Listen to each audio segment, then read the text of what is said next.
Hey everyone, and welcome. Today, we're going to tackle a real classic, a problem from E.I. Irodov's legendary physics collection. If you're a physics student, you know this book. This particular problem is fantastic because it looks pretty straightforward, but cracking it open reveals some really beautiful and powerful ideas in mechanics. So here's the big question that often stumps people. You learn in your first physics class that work is just force times distance, right? Simple. But what happens when the path isn't a straight line? What if it's some curvy hill, and the forces themselves, like friction, are changing at every single point? That simple formula doesn't work anymore, and you need a much smarter strategy. All right, here's the official problem statement. We've got a body of mass m being pulled up a hill. We know the height of the hill is h, and its base has a length L. Now pay attention to the details. There's a force F that's always pulling right along the tangent of the path. We've got friction with a coefficient k, and then there's one little word in there that is incredibly important: slowly. Now, if we tried to calculate the work done by our force F directly, man, that would be tough. It would involve a nasty integral over a complicated path. There's a much, much better way. We're going to use one of the superpowers of mechanics, the work-energy theorem. This lets us sidestep all the messy details about the path and just focus on the energy changes from start to finish. Okay, let's go back to that one word. I can't stress this enough. In a well-written physics problem, no word is there by accident. This little word, slowly, isn't just for flavor. It's a massive clue, a critical piece of information that unlocks the whole problem. So what does it actually mean? When a physicist says something is moving slowly, what are they really telling you about the object's motion? Just take a second to think about it. It means we can assume the velocity is constant, or at least it's so close to constant that we can say there's basically no acceleration. And since kinetic energy is 1/2 mv squared, well, if the velocity isn't changing, guess what? The kinetic energy isn't changing either. And that gives us our first huge breakthrough in this problem. The change in kinetic energy, delta K, is a big fat zero.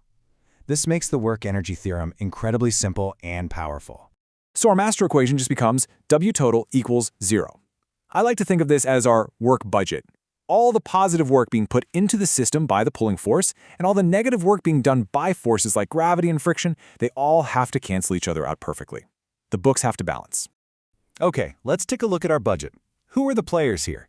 There are three forces doing work on our little block. We have the applied force, F, which is what we're trying to find.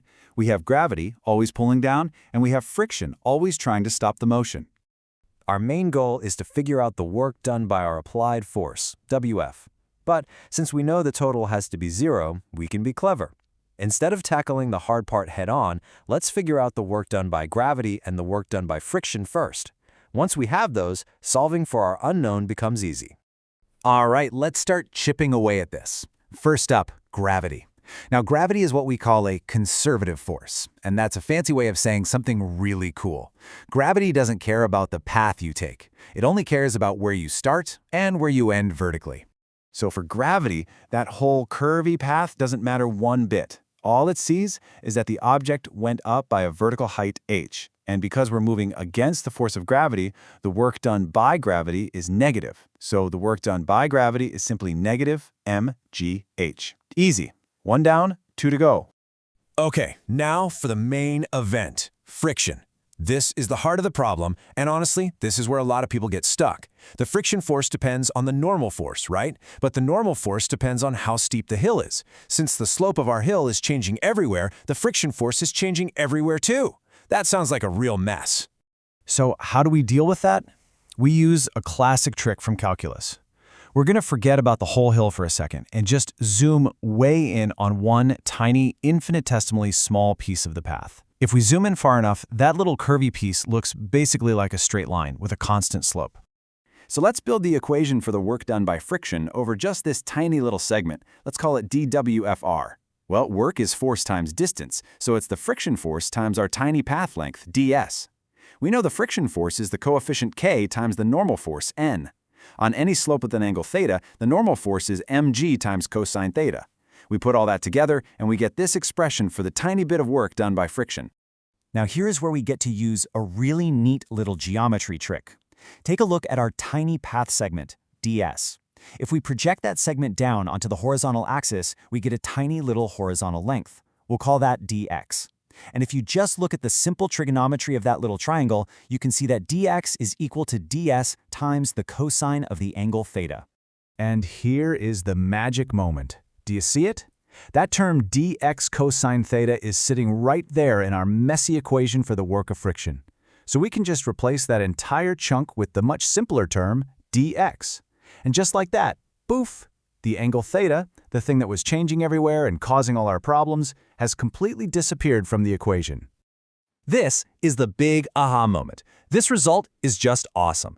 It means that for any little step you take along this curvy path, the amount of work friction does against you doesn't depend on how steep it is. It only depends on how far forward you moved horizontally. That's the key that unlocks everything.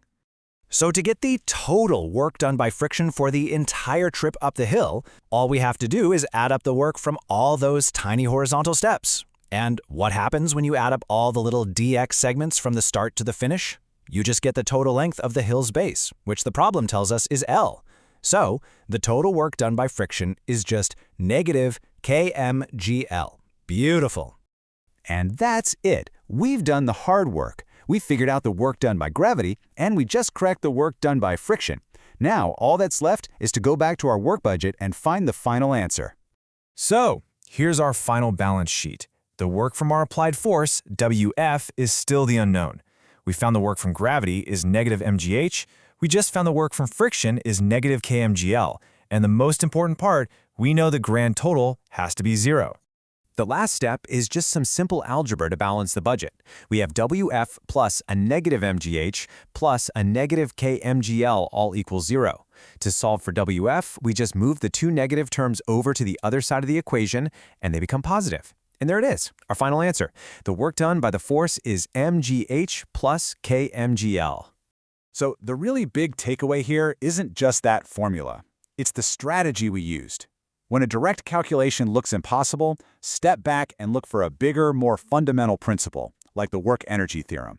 When you have something complex and changing, break it down into tiny, simple pieces. And always, always be on the lookout for a clever geometric relationship that can make the math fall apart in your hands. This way of thinking will help you solve tons of other problems in physics. And just to leave you with something to think about, our whole solution depended on that force F being tangential to the path. But what if it wasn't? What if, say, the force was always pointing horizontally? How would that change the normal force at each point?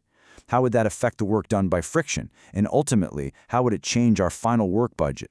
Give it some thought. Thanks for joining me.